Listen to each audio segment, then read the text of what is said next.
आज हम लोग शुरू करने जा रहे हैं अपने क्लास 9th के मैथ में एक और हमारा बिल्कुल नया चैप्टर का नाम है lines and angles. Chapter number आपका 6 है और नाम है लाइंस एंड एंगल्स। बहुत ही इंटरेस्टिंग और बहुत ही आसान चैप्टर है। और इस बार तो ये आसान इसलिए भी हो गया क्योंकि जिसके पास पुराना वाला बुक है उसमें आप लोग जरा ध्यान से समझिएगा। जिसके पास पुराना वाला बुक है उसमें ना एक्सरसाइज 6.3 वो आपके सिलेबस में इस बार नहीं है। इस बार नहीं मतलब सीबीएसई ने उसको कम्प्लीटली हटा ही दिया है। तो जिस वाले बच्चे के पास पुराना वाला एनसीईआरटी बुक है वो आप अपने बुक में से एक्सरसाइज 6.3 को कट कर लीजिएगा। वो आपके इस बार सिलेबस में मतलब इस बार नहीं आप सिलेबस में रहेगा ही नहीं। वो सब सीबीएसई ने उसको कम्प्लीटली हटा दिया बुक से।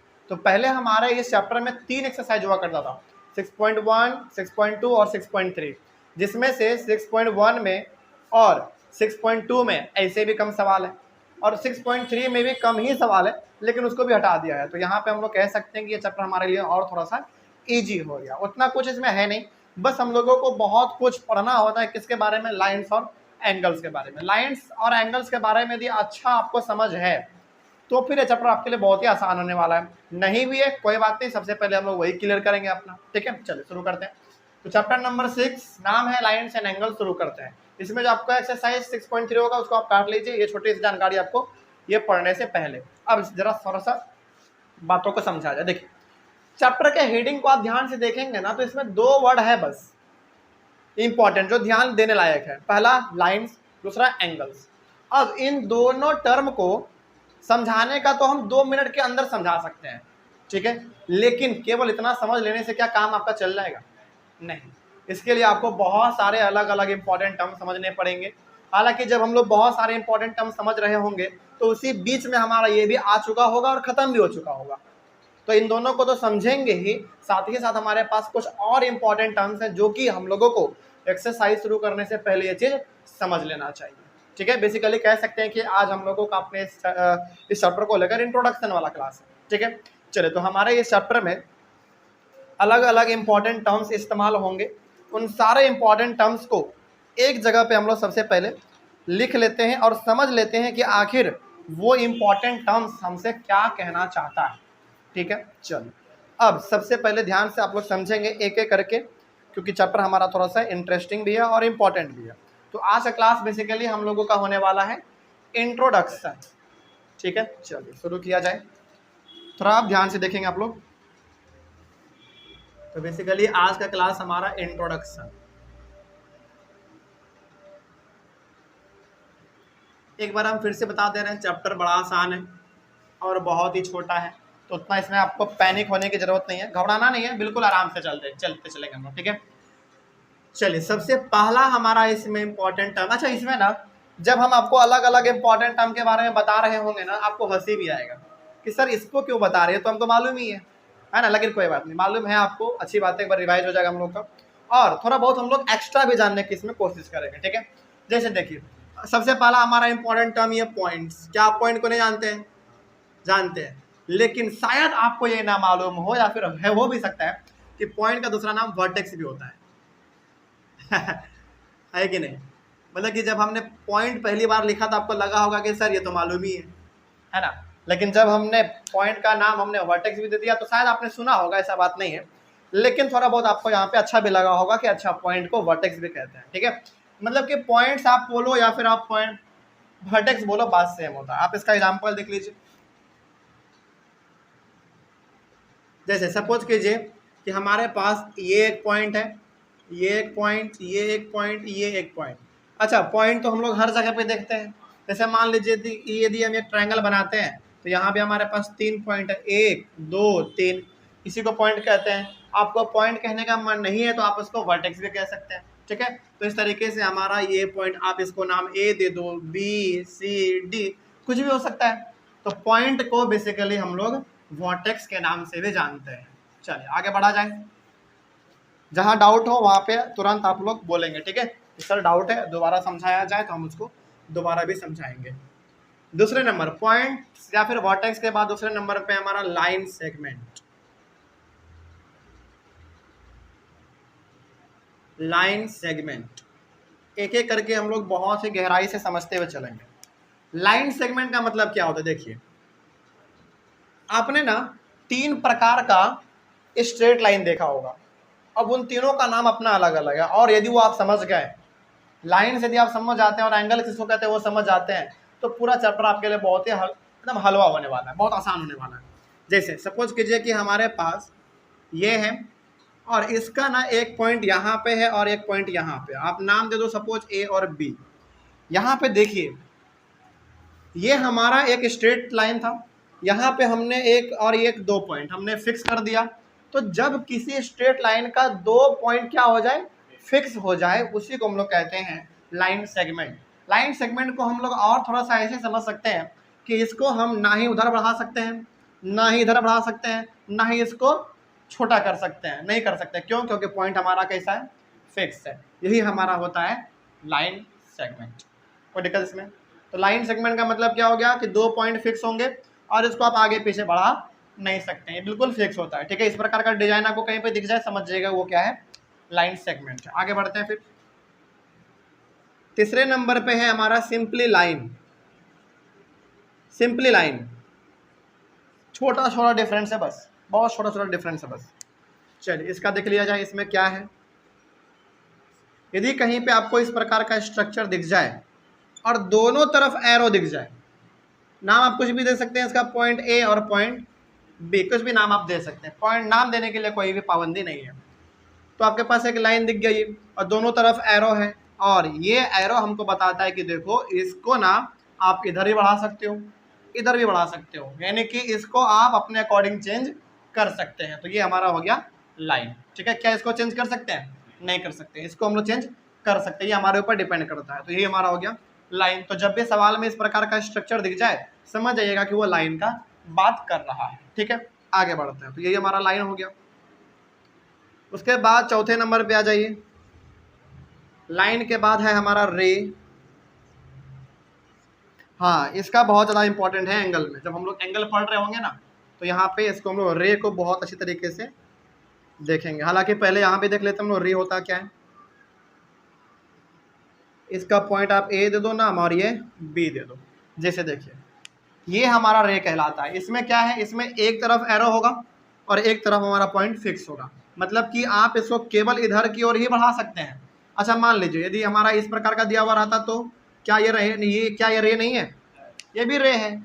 इसको आप इधर बढ़ा सकते हो, इसको आप इधर बढ़ा सकते हो, बस फर्क तो यही है ना। लेकिन जिस प्रकार जब भी आपको इस प्रकार का स्ट्रक्चर दिख जाए समझ जाइएगा कि ये किसका बात कर रहा है, रे का बात कर रहा है। और क्या रे को हम लोग इधर की ओर बढ़ा सकते हैं क्या? नहीं बढ़ा सकते, क्योंकि पॉइंट फिक्स है। इधर बढ़ा सकते हैं, बिल्कुल बढ़ा सकते हैं। एरो का साइन है, इसका मतलब कि हाँ आप इसको खींच के लेकर इधर जा सकते हैं। ठीक है, तो ये हमारा हो गया एरो। इसमें तो कोई डाउट नहीं होना चाहिए। अब चल चौथा नंबर हो गया। पांचवें नंबर पे आ जाइए। पांचवें नंबर पे है हमारा इंटरसेक्टिंग लाइंस। बहुत सारा इसमें पॉइंट है ना, तो बहुत सारा पॉइंट है, तो एक एक करके हम लोग सबको समझते हुए चलेंगे। तो आप लोग यहाँ पे साथ में लिखते हुए चलिएगा, क्योंकि बहुत छोटा छोटा पॉइंट है, इसमें कुछ उतना याद रखना है नहीं, तो समझते हुए चलिए और लिखते हुए चलिए। तो पॉइंट हमारा हो गया लाइन सेगमेंट हो गया, लाइन हो गया, रे हो गया, और चौथा के बाद पांचवें नंबर पे आ जाइए यहाँ पे इंटरसेक्टिंग लाइन। Intersecting lines. देखिए यहाँ पे ना हमारा वर्ड इस्तेमाल हुआ है इंटरसेक्टिंग और लाइंस, मतलब कि दो लाइंस होंगे आपस में क्या कर रहे होंगे, इंटरसेक्ट कर रहे होंगे, यानी कि दोनों एक दूसरे को कट कर रहे होंगे। एग्जाम्पल देख लीजिए आप, सपोज ये हमारे पास एक लाइन है। अच्छा ये लाइन क्यों है? क्योंकि दोनों तरफ एरो है। उसी प्रकार से इसको आप देख लीजिए, ये भी हमारा लाइन क्यों है? क्योंकि दोनों तरफ एरो है। चलिए इस लाइन का आप कुछ नाम दे दीजिए, सपोज इस लाइन का एल नाम है और इसका एम नाम है, आप कुछ भी लाइन का नाम दे सकते हैं। अब यहाँ पे देखिए ये जो पॉइंट है जहाँ पे दोनों लाइन हमारा कट कर रहा है, इस पॉइंट का अपना एक खास नाम है। नाम मतलब कि इस पॉइंट का नाम आप कुछ भी दे सकते हैं, सपोज ओ, लेकिन इसको हम लोग बोलते क्या है मालूम है? Point of intersection. Point of intersection. Point of intersection. तो पॉइंट ऑफ इंटरसेक्शन का मतलब हो गया वो पॉइंट जहां पे दो लाइन आपस में आके इंटरसेक्ट करते हैं, मिल जाते हैं, दूसरे से टकरा जाते हैं, तो वो हो गया हमारा पॉइंट ऑफ इंटरसेक्शन। चलिए आगे बढ़ा जाए। 5वें के बाद 6वें नंबर पे है हमारा इंटरसेक्टिंग लाइंस के बाद कंकरेंट लाइंस।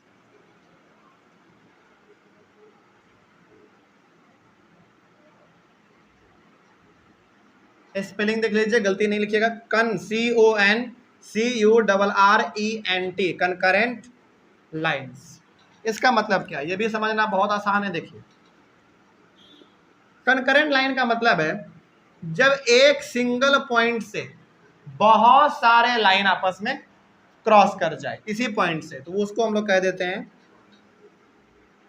जैसे ये वाला भी हो गया हमारा, उसी प्रकार से ये वाला लाइन भी हो गया, उसी प्रकार से ये वाला लाइन हो गया, उसी प्रकार से ये वाला लाइन हो गया, उसी प्रकार से ये वाला लाइन हो गया। मतलब कि बहुत सारे लाइन यदि एक सिंगल पॉइंट से क्या करें, पास कर जाए, तो इसी सारे लाइन को हम लोग कह देते हैं कॉन्करेंट लाइंस। ठीक है। और एक बात और यहाँ पे एडिशनल आपके लिए है। अब बताइए, ये सारे के सारे लाइन हमारे एक पॉइंट से ही गुजर रहे हैं, तो इस पॉइंट का नाम तो कुछ होगा। इसका आप सपोज नाम जीरो मतलब कि वो दे सकते हैं, कोई दिक्कत नहीं है इसके लिए, लेकिन इस पॉइंट का नाम क्या है? नहीं, पॉइंट ऑफ इंटरसेक्टिंग केवल जब दो लाइन आपस में टकराएंगे तब। यहाँ पे बहुत सारे लाइन आपस में एक जगह पे पॉइंट से गुजर रहे हैं, इसको हम लोग कहते हैं पॉइंट ऑफ कनकरेंस। पॉइंट ऑफ कनकरेंस, याद रखिएगा इस बात को, ये ना एक नंबर में पूछा जा सकता है। Point of concurrence, CONCURRENCE, concurrence, CONCURRENCE, point of concurrence. ठीक है, चलिए आगे बढ़ते हैं। फिर 6वां के बाद 7वां नंबर है हमारा collinear points. Collinear points, collinear points, COLLINEAR, collinear points. इसका एग्जांपल देखिए आप, इसका मतलब क्या होता है? इसका मतलब है कि आपके पास एक सिंगल स्ट्रेट लाइन होना चाहिए, ठीक है, और इसके ऊपर अलग अलग पॉइंट होना चाहिए, लेकिन पॉइंट हमारा कितना, 2 से ज्यादा होना चाहिए। तो यदि आपके पास एक सिंगल स्ट्रेट लाइन है, उस स्ट्रेट लाइन पे 2 से ज्यादा यदि पॉइंट एग्जिस्ट करता है, तो इन्हीं सारे पॉइंट को हम लोग क्या कह देते हैं, कोलिनियर पॉइंट्स। अब सवाल है कि सर इस लाइन का नाम फिर क्या है? हालांकि लाइन तो है, क्योंकि दोनों तरफ एरो है तो लाइन है, लेकिन जब एक लाइन के ऊपर अलग अलग पॉइंट दिख जाए ना आपको, तो समझ जाइए, यानी कि 2 से ज्यादा पॉइंट दिख जाए तो वो लाइन नहीं रहता है, वो हो जाता है हमारा लाइन ऑफ कोलिनियरिटी। क्योंकि कोलिनियर पॉइंट के बारे में बात कर रहे हैं, वो लाइन अब हमारा बन जाएगा लाइन ऑफ कोलिनियरिटी। तो इस लाइन का नाम हम लोग देंगे line of collinearity, COLLINEARITY, line of collinearity. तो इस बात को आप ध्यान में रखेंगे। चलिए आगे बढ़ा जाए फिर, तो आप इसको साथ साथ में ना लिखते हुए भी चलिए।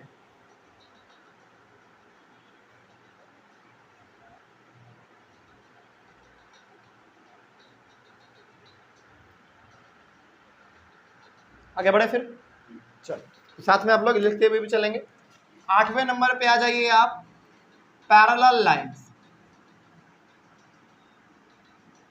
हालांकि ये भी आप जानते हैं क्या होता है पैरेलल लाइंस। एग्जाम्पल इसका आप देख लीजिए, यदि दो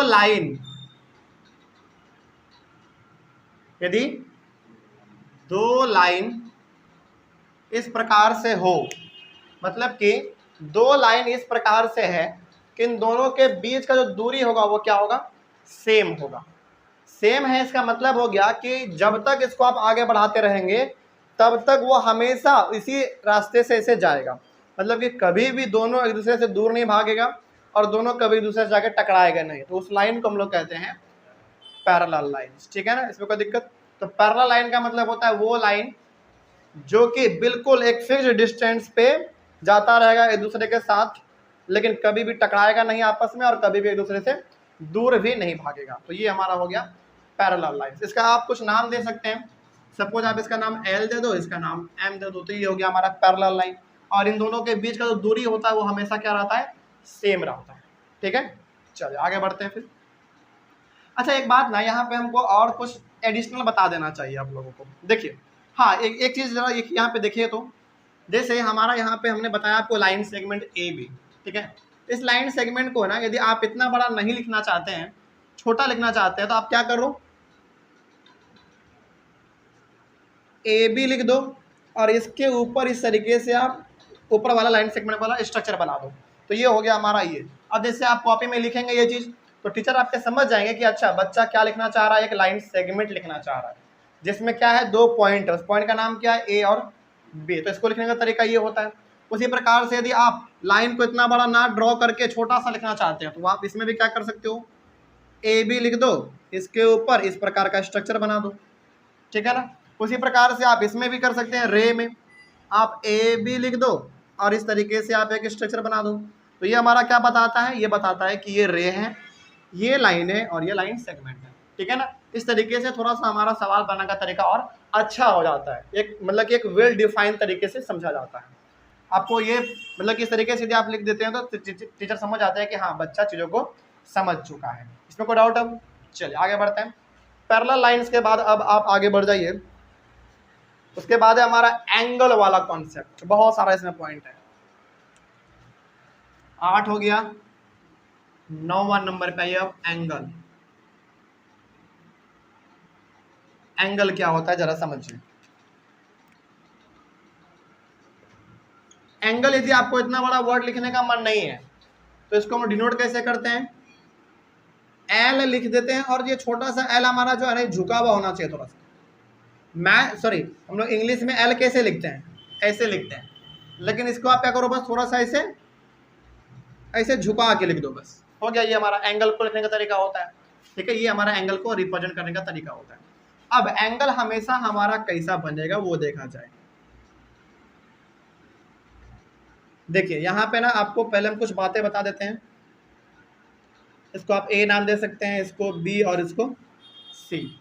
देखिए जब भी एंगल बनेगा वो हमेशा दो रे के मदद से बनेगा। दो रे होना चाहिए इसमें, लाइन सेगमेंट नहीं, लाइन नहीं, बल्कि क्या होना चाहिए, रे होना चाहिए। तो बताइए ए से लेकर बी क्या हमारा एक रे है, बिल्कुल रे है, क्योंकि इसका एक फिक्स पॉइंट है और एक फिक्स पॉइंट नहीं है।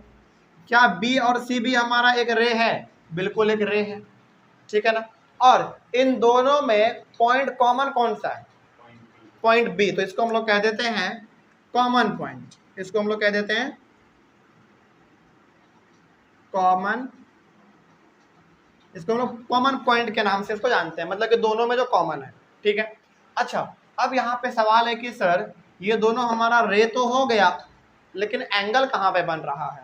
एंगल हमारा इन दोनों के झुकाव जो होते हैं ना, उसी में हमारा एंगल बनता है। अच्छा देखिए इसको ना आप ऐसे समझिए, ये हमारा ऊपर वाला हाथ समझिए और ये हमारा नीचे वाला हाथ आप ऐसे समझिए। ठीक है, इन दोनों के बीच में कुछ झुकाव है, इसी झुकाव को हम लोग कहते हैं एंगल। ठीक है, अब ये एंगल हमारा कितना भी हो सकता है, 10 डिग्री, 20 डिग्री, 50 डिग्री, 60, 70, 80, 90, 100 कुछ भी हो सकता है। लेकिन क्या आपको एग्जैक्ट मालूम है कि ये कितना होगा यहाँ पे, नहीं एग्जैक्ट नहीं मालूम है। तो मैथ के फील्ड में ना, हालांकि ये क्लास 10 का चीज़ है लेकिन कोई बात नहीं, आप इसको यहाँ पे समझ सकते हैं, छोटा सा वर्ड है। यदि आपको एग्जैक्ट यहाँ पे मालूम नहीं है कि कितना डिग्री होगा हमारा, तो उसको आप डिनोट कर सकते हैं किससे, थीटा से। इसको हम लोग कहते हैं थीटा। ये आपको क्लास 10th में पढ़ना है, लेकिन कोई बड़ा बात इसमें नहीं है कि सर क्लास 10th वाला आप पहले क्यों पढ़ा दे रहे हैं, नहीं इसमें कोई बड़ी बात नहीं है। आप इसको बस याद रखो कि यदि आपको एग्जैक्ट एंगल मालूम ना हो कि भाई कितने डिग्री का होगा, तो वहां पे हम लोग क्या इस्तेमाल कर देते हैं, सिंबल ये वाला, इसको हम लोग कहते हैं थीटा। थीटा, थीटा क्या बताता है, ये बताता है कि देखो भाई ये यहाँ पे ना कुछ भी एंगल का डिग्री होगा हमारा। ठीक है, और इसको लिखने का तरीका क्या है, लिखने का तरीका क्या है, आप ओ लिखो और इसको बीच से इसे आप काट दो, हो गया, ये हमारा थीटा लिखने का तरीका होता है।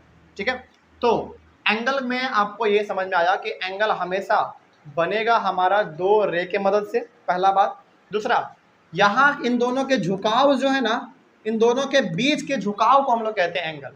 और एंगल को कैसे डिनोट करेंगे हम लोग, थीटा से डिनोट करेंगे। ठीक है, इसको आप याद रखिएगा। आगे बढ़ते हैं फिर। अच्छा यहाँ पे एक बात और आप याद रखिए, अब यहाँ जो हमारा ये रे है ए बी और बी सी, इस रे को हम लोग क्या कहते हैं मालूम है? आर्म कहते हैं। आर्म का मतलब क्या होता है बॉडी पार्ट्स में? हाथ, मतलब आप समझ लो सिंपल सा। तो आर्म का मतलब वो, लेकिन किसका आर्म? इस एंगल का आर्म। ठीक है, तो यहाँ पे हम लोगों को एक पॉइंट लिखना पड़ेगा, A B and B C are the arms of angle. Angle, इस एंगल का नाम आप क्या देना चाहते हैं? इस एंगल का नाम आप दो तरीके से दे सकते हैं, या तो ए बी सी या फिर सी बी ए। तो आप पहले ये लिख दो ए बी सी, आप और करके लिख दो एंगल सी बी ए। मतलब कि इस एंगल का आप नाम चाहो तो ए बी सी भी दे सकते हैं या फिर सी बी ए भी दे सकते हैं, बात सेम है हमारा। ठीक है ना? बस होना क्या चाहिए? होना ये चाहिए कि जिस जहाँ पे हमारा एंगल बन रहा है वो वाला अल्फाबेट हमेशा बीच में होना चाहिए। तो बीच में है, यहाँ पे हमारा बीच में है, तो ये वाला रे ए बी और बी सी हमारा क्या कहलाता है? आर्म्स कहलाते हैं। किसके? इस एंगल के। ठीक है ना, इसमें कोई दिक्कत नहीं। अब चलो, ये हमारा एंगल हो गया। अच्छा, एक बात समझिए, अब यहाँ तक ना, अब रुक जाइए 2 मिनट के लिए, बस रुक जाइए। अब आप अपने चैप्टर के हेडिंग पे चलिए, क्या लिखा हुआ था? Lines and angles. तो लाइन्स हमारा क्या होता है? लाइन्स हमारा ये होता है। ठीक है, और लाइन्स आपने अलग अलग प्रकार के देख लिए, जैसे इंटरसेक्टिंग लाइन देखा आपने, कंकरेंट लाइन देखा, उसके बाद फिर आपने पैरेलल लाइन देख लिया। तो लाइन के बारे में आपको मालूम चल गया क्या होता है। तो पूरे चैप्टर में आपको लाइन तो मिलता रहेगा हर बार। अब और क्या मिलने वाला है? एंगल मिलने वाला है। तो एंगल हमारा क्या होता है? एंगल ये हमारा ये होता है। अब एंगल भी अलग अलग प्रकार के मिलेंगे। चलिए अब उन सभी के बारे में एक एक करके डिस्कस करते हैं। सबसे पहला टाइप का जो आपको एंगल मिलेगा वो मिलेगा acute angle.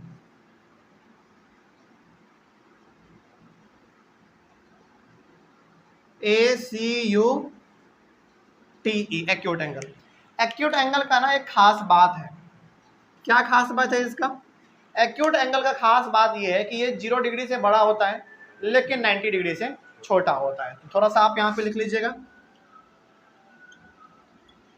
More than 0 degree but less than 90 degree. अच्छा, इसका एग्जाम्पल यदि हम लोग लिखना चाहें तो क्या लिख सकते हैं? इसका एक छोटा सा डायग्राम यदि हम लोग देखना चाहें तो डायग्राम हम लोग ये देख सकते हैं। ठीक है, इसका कुछ भी आप नाम दे दो, ए बी सी, और यहाँ जो हमारा एंगल बनेगा ना, ये वाला एंगल, सबसे पहले इसको डिनोट कैसे करेंगे?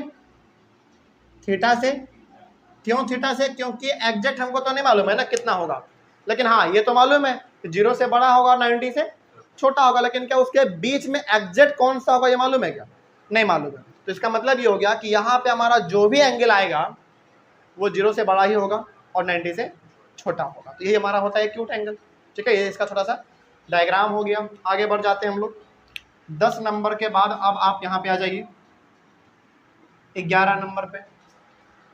एक्यूट के बाद हमारा आता है ऑब्ट्यूज। नहीं बोलेंगे, मतलब कि एब्ट्यूज तो आता ही है, लेकिन पहले उसके पहले हम डिस्कस कर लेते हैं राइट एंगल। ठीक है, क्योंकि हम लोग सीक्वेंस से चल रहे हैं। अब यहाँ पे आप राइट एंगल के बारे में देख लो। राइट एंगल का मतलब क्या होता है? एकदम बिल्कुल एग्जैक्ट 90 डिग्री, एकदम एग्जैक्ट 90 डिग्री।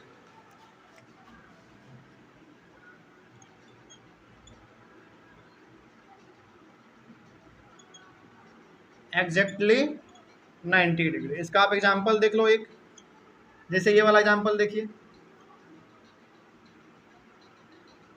ए बी सी, ये हमारा बिल्कुल 90 डिग्री है। क्यों भाई? क्योंकि यहाँ पे हमारा एंगल कितने डिग्री का बनता है? 90 डिग्री का बनता है। तो 90 डिग्री का एंगल यदि बन रहा है, इसका मतलब कि वो हमारा क्या है? राइट एंगल है। ठीक है, चलो आगे बढ़ते हैं। फिर 11 नंबर के बाद 12 नंबर पे आइए, obtuse angle. Obtuse angle, obtuse angle में भी हमारा एक खास बात है। सबसे पहले आप लिख लीजिए, ये जो है ना 90 डिग्री से बड़ा होता है लेकिन 180 से छोटा होता है। तो यहाँ पे आप लिख लेंगे more than 90 degree but less than 180 degree, यानी कि 90 से बड़ा होगा लेकिन 180 से छोटा होगा। आप इसका एग्जाम्पल देख लीजिए। एग्जाम्पल इसका कैसा बनता है, कुछ इस प्रकार का बनता है कि नहीं। और यहाँ जो हमारा एंगल बनेगा वो तो होगा क्या, हमारा थीटा होगा।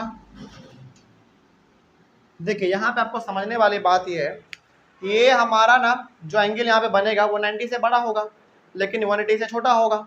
लेकिन क्या आपको एग्जैक्ट मालूम है कि 90 से लेकर 180 के बीच में कौन सा होगा, वो नहीं मालूम है। उसके लिए हम लोग थीटा इस्तेमाल कर देते हैं। लेकिन अब तो मालूम चल गया कि यहाँ पे जो भी हो 90 से बड़ा ही होगा और 180 से छोटा ही होगा। तो ये हमारा हो गया ऑब्ट्यूज एंगल। आगे बढ़ा जाए। चलिए इसको सबसे पहले आप लोग कॉपी कर लीजिए जो नहीं किए हैं, क्योंकि अब लोग हम इसको मिटाने वाले हैं। मिटाया जाए इसको। 12 नंबर हो गया। आगे बढ़ते हैं।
चलिए 13 नंबर देखिए। ऑब्ट्यूज के बाद आता है हमारा straight angle.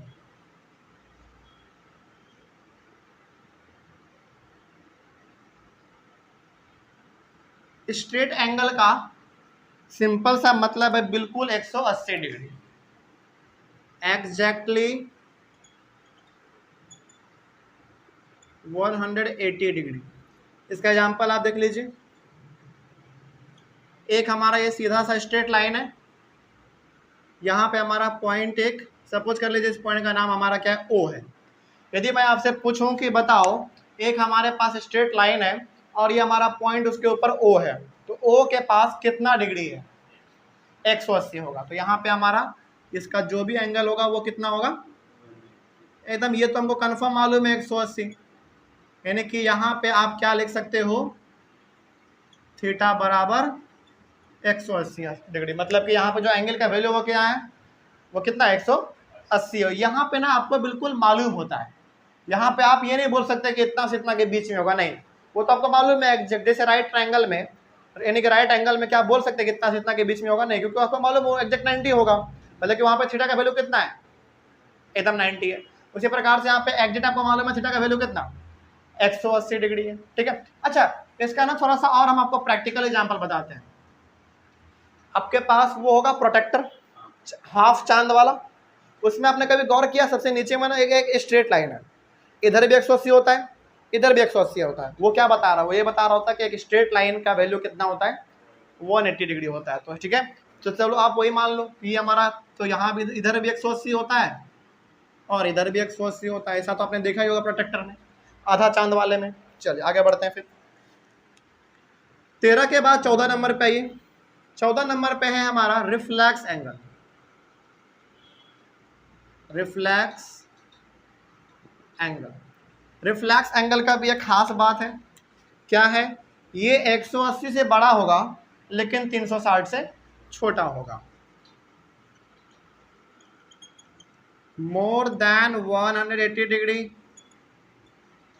But less than 360 degree. इसका आप एग्जाम्पल देख लीजिए। इसका एग्जाम्पल कुछ इस प्रकार का बनता है। इसका नाम आप पॉइंट कर दे दो, सपोज ए, बी और सी। तो यहाँ जो हमारा एंगल बन रहा होता है वो कितना होगा, 180 से बड़ा होगा लेकिन 360 से छोटा होगा। तो इसको आप डिनोट किससे कर सकते हो, थीटा से कर सकते हो, क्योंकि आपको इसमें एग्जैक्ट तो नहीं मालूम है ना कि 180 से लेकर 360 के बीच में कौन सा होगा, लेकिन होगा तो 180 से 360 के बीच वाला ही। लेकिन क्या आपको एग्जैक्ट मालूम है कि भैया यही होगा, नहीं। तो आप इसको यहाँ पे इसके लिए डायग्राम हमारा ये है, ठीक है। आगे बढ़ते हैं 13 के बाद, सॉरी 14 के बाद आ जाइए आप 15 नंबर पे। इसके बाद हमारा कंप्लीट एंगल, इसका सबसे आसान है। कंप्लीट एंगल का मतलब होता है एग्जैक्टली 360 डिग्री, एग्जैक्टली 360 डिग्री। इसका एग्जाम्पल यदि मैं आपको बताऊं तो सबसे अच्छा क्या होगा बताइए, सर्किल होगा। सबसे अच्छा इसका एग्जाम्पल सर्किल होगा। जैसे मान लीजिए, सपोज कीजिए कि मैं यदि बोलूं कि देखो मेरे पास एक सर्किल है और इस सर्किल का सेंट्रल पॉइंट हमारा क्या है, ओ है। कितना है, ओ है। तो बताओ इसका डिग्री कितना है। चलो आप इस स्ट्रेट लाइन को छोड़ दो, नहीं तो आप ज़्यादा कंफ्यूज हो जाओगे। मैंने कहा कि देखो हमारे पास एक सर्किल है, उसका सेंट्रल पॉइंट ओ है, ठीक है। तो बताओ इसके पास कितना डिग्री है, 360 डिग्री है। एग्जैक्टली इसके पास 360 होता। तो यहाँ पे जो हमारा एंगल होगा वो बिल्कुल थीटा का वैल्यू कितना होगा, यहाँ पे 360 होगा, ठीक है। ये हो गया हमारा एक कंप्लीट एंगल। तो दिक्कत इसमें, चलिए इसको कॉपी कर लीजिए। आगे आगे बढ़ते हैं हम लोग। कुछ और छूट रहा है क्या इसमें, हाँ। उसके बाद अलग अलग और टर्म है हमारे पास, जैसे इक्वल एंगल है। 15 के बाद 16 नंबर पे आइए। इक्वल, इक्वल एंगल क्या होता है, देखिए इक्वल एंगल का मतलब है कि दो एंगल क्या होंगे, इक्वल होंगे। सिंपल सी बात है। इसका ना डायरेक्टली एग्जांपल देखो, आप इसको ज़्यादा रिलेट कर पाओगे। जैसे सपोज कीजिए कि मेरे पास यहाँ पे एक एंगल बन रहा है। सपोज करो आप ये ए है, ये बी है, ये सी है। यहाँ पे सपोज करो कि 60 डिग्री का एंगल बन रहा है। हमारे पास एक और इसी प्रकार का फिगर है, एकदम सेम टू सेम। आप एज्यूम कर लीजिए, यहाँ पे मान लो आप डी है, यहाँ ई है और यहाँ एफ है, और यहाँ भी जो है ना हमारा 60 बन रहा है। तो बताइए इन दोनों में आप कॉमन क्या देख रहे हैं, 60 60 देख रहे हैं। तो यही हो गया हमारा एंगल, इक्वल एंगल। अच्छा इस एंगल का आप नाम क्या देंगे बताइए। तो इस एंगल का नाम आप ए बी सी दे सकते हैं।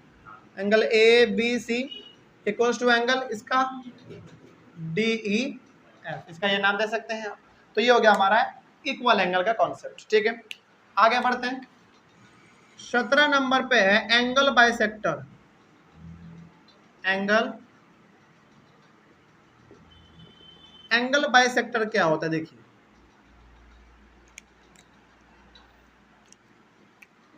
इसका आप ना डायरेक्टली एग्जांपल देखो, आप समझ जाओगे ज़्यादा।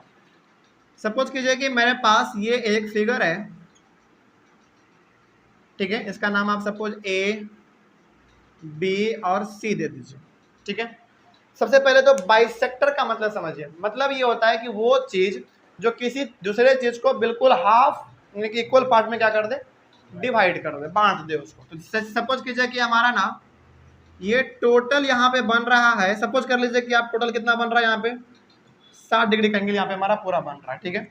और हमने क्या किया, एक यहाँ पे हमने रे खींच दिया, और यही रे हमारा कहलाता है एंगल बाइसेक्टर। ये क्या करता है बेसिकली, ये आपका पूरा कितना था, 60 था, इसको दो इक्वल पार्ट में डिवाइड कर देगा 30-30 डिग्री में। यही हमारा कहलाता है एंगल बाइसेक्टर। तो एंगल बाइसेक्टर बड़ा कुछ है नहीं, बस वो एक रे है जो कि आपके मेन एंगल को क्या करेगा, दो इक्वल एंगल में डिवाइड कर देगा। हो गया, ये हो गया हमारा एंगल बाइसेक्टर, ठीक है ना। चलिए आगे बढ़ते हैं। फिर एंगल बाइसेक्टर के बाद आप 18 नंबर पे आइए, interior of an angle, of an angle. Interior of an angle, interior of an angle का मतलब क्या है समझिए। जैसे इसका ना आपको एग्जांपल देते हैं। इंटीरियर ऑफ एन एंगल का मतलब है कि वो कोई पॉइंट या फिर कुछ भी हो सकता है जो कि किसके अंदर हो, एंगल के अंदर हो, तो वो हमारा कहलाएगा interior of an angle. Example देख लीजिए, जैसे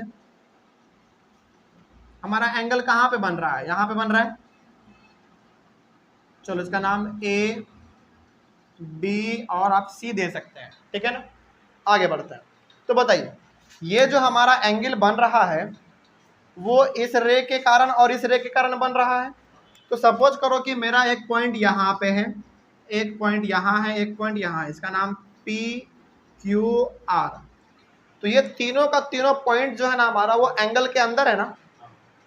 एंगल का अंदर का मतलब है कि ये जहां तक हमारा रे जा रहा है उसके दायरे में आ रहा है कि नहीं आ रहा है, तो बिल्कुल उसके दायरे में आ रहा है।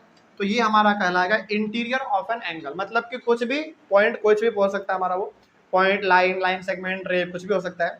यदि वो एंगल के दायरे में आ रहा है तो वो हमारा कहलाएगा इंटीरियर ऑफ एन एंगल। इसका जस्ट अपोजिट भी हमारा होता है, exterior of an angle. 19 number पे आ जाइए, exterior, exterior of an angle. Exterior of an angle का मतलब क्या है, जो एंगल के बाहर हो, एंगल के दायरे से क्या हो, बाहर हो। एग्जाम्पल देखिए, जैसे सपोज कीजिए कि हमारे पास यहाँ पे एक एंगल बन रहा है ए बी सी, यहाँ पे हमारा एंगल बन रहा है, कुछ भी एंगल बन रहा होगा, सपोज कर लो अब क्या बन रहा है, थीटा बन रहा है, यहाँ पे थीटा बन रहा होगा, ठीक है। आप सपोज कर लो कि हमारे पास एक पॉइंट यहाँ है P, एक पॉइंट यहाँ हमारा Q और एक पॉइंट हमारा यहाँ R। तो क्या ये तीनों का तीनों पॉइंट हमारे एंगल के दायरे में है, नहीं है, उसके बाहर है। तो ये हमारा कहलाएगा एक्सटीरियर ऑफ एन एंगल, या फिर आप इसको एक्सटीरियर पॉइंट भी कह सकते हैं, इसको आप इंटीरियर पॉइंट भी कह सकते हैं, ठीक है ना। चलो इसमें अब हमारा 2 पॉइंट और बस बच रहा है। 20 नंबर पे है हमारा कॉम्प्लीमेंट्री एंगल। कॉम्प्लीमेंट्री ये भी आप लोग जानते होंगे।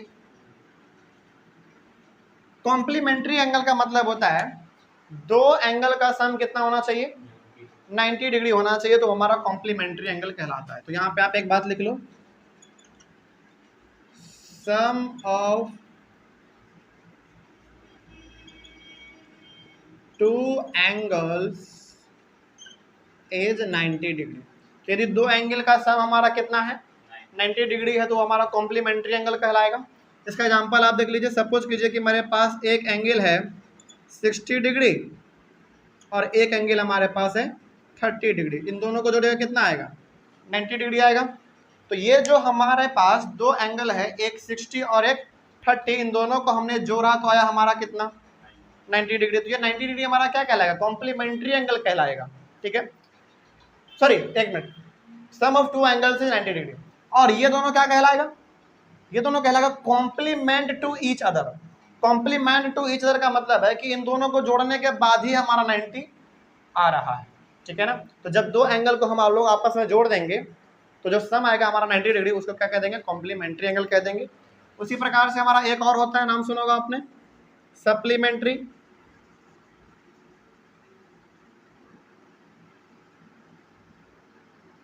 सप्लीमेंट्री एंगल, कॉम्प्लीमेंट्री एंगल और सप्लीमेंट्री एंगल। देखिए इसमें क्या है, इसमें भी एक बात पहले आप लिख लीजिए, इसमें दो एंगल का सम कितना होना चाहिए, 180 होना चाहिए। Sum of two angles is 180 degree, यानी कि यदि दो एंगल का सम 180 डिग्री है तो वो हमारा कहलाएगा complementary angle, sorry supplementary angle. Example समझ लीजिए, जैसे एक हमारे पास है 100 डिग्री और एक हमारे पास है 80 डिग्री, तो ये हो गया हमारा कितना, 180 डिग्री। तो ये हमारा कहलाएगा complementary angle, sorry supplementary angle. और ये दोनों एंगल हमारा क्या कहलाएगा, सप्लीमेंट टू ईच अदर, मतलब कि दोनों क्या है, दोनों का आपस में मिलाएंगे तभी हमारा सप्लीमेंट्री एंगल बनेगा। इसीलिए हम लोग इसको कहेंगे सप्लीमेंट टू ईच अदर और इसको कॉम्प्लीमेंट टू ईच अदर, ठीक है ना। तो इस तरीके से हम लोगों ने आज अपने क्लास में, यानी कि इंट्रोडक्शन वाले क्लास में, आज हम लोगों ने बेसिकली 21 अलग अलग टर्म के बारे में समझा है, जिसको आप ऑनलाइन ले लीजिए। सबसे पहले स्क्रीनशॉट लीजिए इसका आप लोग। अब यहाँ पे ना 2 मिनट मेरी बातों को ध्यान से समझिए क्या है। यहाँ पे जो हम लोगों ने 21 अलग अलग टर्म्स को समझा है, इनका ना डायरेक्टली इस्तेमाल आपको देखने को तब मिलेगा जब हम लोग अपने सवालों को बनाएंगे, ठीक है। इन सारे 21 टर्म का इस्तेमाल नहीं होता उसमें, 5-6 इंपॉर्टेंट टर्म्स जो है उसका इस्तेमाल बहुत होगा, ठीक है। अब इसका मतलब है कि सबको आपको रिवाइज करना है, जो इस्तेमाल होगा वो तो करना ही है, जो इस्तेमाल सवालों में नहीं होगा उसका भी आपको रिवीजन करना है। तो अगले वाले क्लास में हम लोग जब मिलेंगे तो कुछ हमारे पास और सवाल हैं, कुछ थ्योरम भी है इस चैप्टर में, उसको भी हम लोग बनाएंगे और उसके बाद फिर हम लोग अपने एक्सरसाइज पे जाएंगे, उसको खत्म करके फिर चैप्टर को खत्म कर देंगे, ठीक है। तो मेरे हिसाब से आई होप आपको ये चैप्टर समझ में आ रहा होगा। सबसे पहला बात तो इंपॉर्टेंट टर्म्स आपको समझ में आ रहे होंगे, और देखा जाए उतना हार्ड है नहीं, बड़ा आसान सा टर्म है, और हालांकि इसमें से बहुत सारे टर्म तो हम लोग अपने क्लास 8, 7, 6 में जानते भी थे। तो मिलेंगे हम लोग अपने अगले वाले क्लास में। अगले वाले क्लास में आप रिवाइज कीजिए। तब तक के लिए thank you very much and have a nice day.